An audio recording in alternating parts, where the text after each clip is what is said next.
네, 안녕하세요. 좋은 동행의 김남식 목사입니다. 오늘도 참 날씨가 좋습니다. 하늘이 정말 푸르고 정말 이 공기도 미세먼지도 이렇게 많이 없어서 봄치고는 굉장히 깨끗한 봄이 아닌가 싶습니다. 물론 이러한 그 현상은 그 코로나 바이러스 때문에 전 세계가 좀 뭐 격리되어 있고 또 이렇게 봉쇄 조치를 하고 그래서 특별히 이제 중국의 공장들이 많이 가동이 되지 않아서 한반도가 이렇게 좀 깨끗하게 되는 것 같습니다. 오늘 함께 생각해 볼 말씀은 섬긴다입니다. 섬긴다라는 말은 우리가 사실 많이 쓰지 않죠. 왜냐면 누군가를 섬겨야겠어. 내가 누구를 섬기고 있어. 내가 섬김을 받고 있어. 이런 표현들은 잘 이렇게 하지 않고 다만 이제 어떤 추상적인 개념으로 좀 가지고 있죠. 그래서 섬기는 마음으로 무언가를 한다. 이렇게 이제 이야기를 합니다.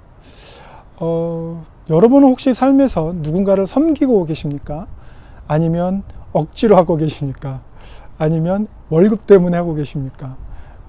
특별히 이제 아침에 이렇게 출근하면서 많은 직장인들이 이제 내가 오늘 직장을 섬기러 가야지, 내 직장 상사를 섬기러 가야지 이러시는 마음이 있는지 아마 거의 없을 것 같은데 만약에 이제 우리가 뭔가를 섬긴다, 누군가를 섬긴다 할 때는 이제 굉장히 기뻐하는 마음, 또 감사하는 마음, 은혜에 보답하고자 하는 마음, 그런 마음들이 있죠.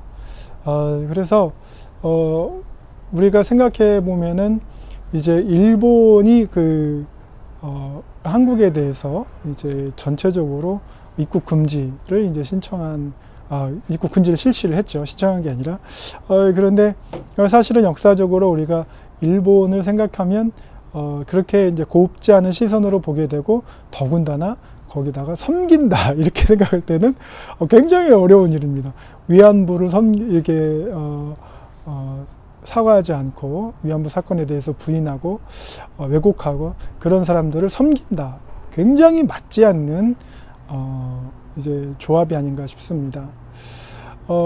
귀향이라든지 I Can Speak이라든지 이런 위안부에 관련된 영화는 불편한 진실이기 때문에 오히려 보면은 어떤 결과가 오는지 알잖아요. 슬프고 마음이 아프고 그리고 나서 그 뒤따라오는 감정은 뭐냐면 복수하고 싶다 이런 마음이 있습니다. 여러분 삶에도 아마 이렇게 복수하고 싶은 마음들이 많이 생길 거라고 생각을 합니다. 그런데 이제 우리가 기억하는 사건이 하나 있는데 바로 이수연 씨입니다. 이수연 씨가 이렇게 지하철 이렇게 있다가 아이가 철로에 떨어졌을 때 그 아이를 구하고 죽는 거죠. 그래서 일본에서도 와서 조의를 표하고 감사의 표시를 했습니다. 만약에 역사적인 사건, 내 마음에 보복하는 마음, 이런 마음들이 있으면 과연 그럴 수 있을까? 어떻게 그럴 수 있을까? 물론 이수연 씨 마음에는 그 아이의 생명만을 봤을 겁니다. 역사적인 사건, 배경, 정치적인 어떤 이런 것들은 이수연 씨가 생각하지 않았을 것 같아요. 오늘 우리가 보는 본문 말씀은 마태복음 20장 28절 말씀인데요. 우리가 이렇게 정말 용서할 수 없는 사람, 마땅히 죄의 대가를 이렇게 치러야 되는 사람을 위해서 누군가 죽어준다. 이거는 사실 거의 불가능에 가깝습니다. 근데 마태복음 10장 28절에 예수님께서 뭐라고 말씀하시냐면 내가 섬김을 받으러 온 것이 아니고 섬기러 왔다. 그리고 대속물로 왔다. 이렇게 말씀을 하세요. 이거는 단순히 동정을 베푸는 것하고는 좀 다릅니다. 왜냐하면 동정은 내가 우월한 위치에서 밑에 있는 사람에게 그냥 베푸는 거거든요. 근데 섬긴다라는 말은 이제 어떤 의미가 있냐면 노예가 주인의 식탁 앞에서 서빙을 하는 거죠. 딱 기다리고 있는 거예요. 그래서 주인의 마실 물이 떨어지면 물을 따라주고 또 음식이 또 떨어지면 음식을 또 이렇게 갖다 주고 이제 이런 그게 바로 섬기는 거거든요. 그러니까 완전히 그 위치가 달라요. 내가 섬기는 사람이 나보다 훨씬 높아요. 그리고 나는 훨씬 낮아요. 그러니까 섬김을 받으러 왔다라는 것은 예수님이 당연히 섬김을 받으셔야 되는 거예요. 왜냐하면 우리는 죄인이고 그분은 만왕의 왕이시고 하나님의 아들이시니까 우리가 당연히 그분을 섬겨야 되는데 그분이 오히려 우리를 섬긴다 이렇게 표현을 하셨어요. 결코 우리가 그럴 만한 자격이 없습니다. 결코 우리 인간이 죄인으로서 예수님의 섬김을 받을 만한 위치가 아닙니다. 그런데 어떻게 해요? 예수님 믿으세요. 예수님의 제자가 되세요. 이렇게 얘기하면 사람들은 우리가 노예의 위치에 있음에도 불구하고 왕이 초대하는 거를 거절한다라는 거죠. 그러니까 이게 굉장히 모순입니다.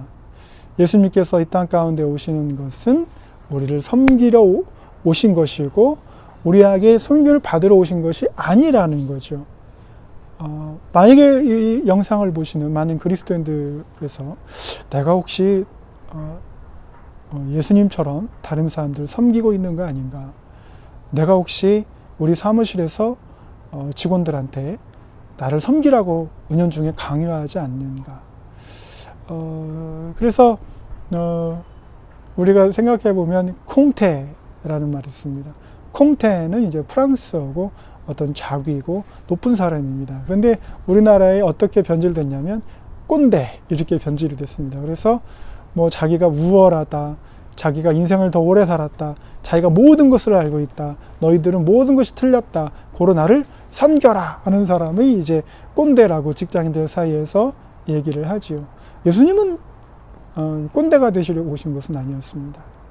예수님은 오히려 섬기려고 오셨는데 만왕의 왕께서 말구에 태어나신 것뿐만 아니라 훨씬 더 낮은 위치, 노예의 위치로 내려간 거죠. 노예는 자기가 도망갈 수가 없습니다. 노예는 자기가 삶의 결정을 할 수가 없습니다. 노예는 자기 죽고 살기를 혼자서 결정할 수 없습니다. 모든 것은 주인의 위치에 있는 거예요. 예수님께서 본인이 노예와 같이 섬기러 오셨다. 이 말은 하나님 아버지께서 주신 인간을 구원하는 십자가를 결코 외면하지 않고 순종하겠다라는 뜻을 제자들한테 밝히시는 겁니다. 교회를 안 다니시는 분이나 교회를 다니시는 분이나 내가 정말 노예의 위치까지 내려가서 섬기는 사람이 있는가? 아마 자녀들에게도 사랑하지만 내가 낳았지만 자녀들에게도 어느 정도 돌보고 양육하고 밥을 먹이고 청소하고 이런 모든 것을 하다가도 어느 정도 가면 스트레스가 오잖아요. 스트레스가 오면 자녀들한테 쏟아부을 수 있습니다. 그건 노예가 할 수 있는 게 아니에요. 그래서 섬기는 게 아닙니다. 내가 동정하거나 양육을 해야 되는데 사육을 하거나 그러한 모습일 수 있습니다. 아이들은 상처를 받죠. 그러나 부모가 정말 기도로 노예와 같이 자녀를 위해서 기도하고 양육해주고 사랑해주고 돌보아주고 무엇이 옳고 그른지를 자녀에게 만약에 설명해 준다면 그렇게 보여준다면 그 자녀는 우리가 철이 든다고 하죠. 어느 정도 철이 들면은 우리 아버지가 우리 어머니가 이렇게 우리를 예수님이 섬긴 것처럼 우리를 섬겨주었구나.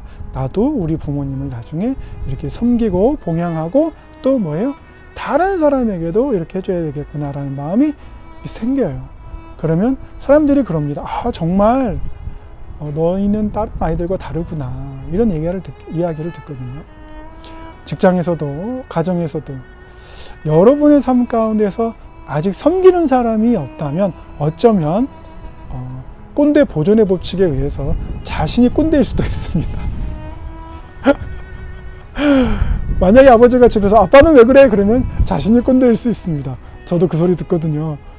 그러면 내가 너무 강압적이었구나. 그래서 마음속으로 회개하고 사랑한다고 고백하고 아이들의 의견을 존중하고 그러한 일들을 이제 해야 되는 거죠. 만약에 사회에서 누군가 거래처를 만나는 사람이 있어서 내가 주인이고 어느 상품을 나르는 그러한 거래처 사람들이 온다면 내가 혹시 섬기는 사람인가, 아니면 내가 섬김을 받기를 원하는 사람인가 한번 점검해 보시기 바랍니다. 만약에 내가 섬김을 받기를 원하는 사람이고 내 이익을 생각해서 그 사람을 하대한다면, 그런 사람들이 계속 이 사회에 넘쳐난다면 어떻게 해야 되겠습니까? 많은 사람들의 얼굴이 찡그려져 있어요. 웃지 않아요. 어두워 있어요. 우리 세종시에 계신 모든 분들이 항상 밝고 웃는 모습이었으면 좋겠어요. 그래서 영업을 하시는 분이나 또 거래를 하시는 분이나 그리고 학교에 계신 분이나 공무원에 계신 분이나 모든 분들이 섬기는 마음이 있고 정말 서로를 아끼는 마음이 있으면 정말 이 세종시가 누구라도 살고 싶어하는 그러한 도시가 되지 않을까 싶습니다. 지금 모든 세계가 한국을 부러워하고 있습니다. 전 세계가 한국의 도움을 요청하고 한국에게 정말 그 WHO에서도 문 대통령에게 기조연설을 해달라고 그렇게 부탁할 정도입니다. 우리도 행복해야죠. 그렇게 자랑스러운 대한민국인데 우리도 행복해야죠. 지금 많은 분들이 실직하시고 또 삶이 생계가 어려우시고 영업이 안 돼서, 저도 지금 세종시 여기에 와서 보면 상가들이 개점했는데 폐업 수준이에요. 문을 닫고 계시고 학원이고 모든 영업점들이 굉장히 어두운 상황에 있습니다. 이럴 때 마음이 더 어려워지고 더 힘들어지시죠. 이럴 때일수록 섬긴다라는 마음을 한번 생각해 주셨으면 감사하겠습니다. 건물주도 섬긴다라는 생각해 주시고 임차인도 섬긴다라는 생각도 한번 해주시고, 근데 어떻게 섬긴다고요? 노예와 같이 정말 내가 낮은 마음으로, 동정과 섬김은 다른 겁니다. 그래서 식탁 앞에서 노예가 주인을 섬기기 위해서 서 있는 것과 같은 그런 마음으로 서로를 섬겨주신다면, 주차할 때도 그렇고 운전하실 때도 그렇고 그렇게 섬겨주신다면 정말 세종시가 더 한층 수준이 올라갈 거라고 생각을 합니다. 축복합니다. 오늘 하루도 즐거운 생활 되시고 예수님과 동행하시는 기쁜 하루 되시기를 간절히 축원합니다. 감사합니다.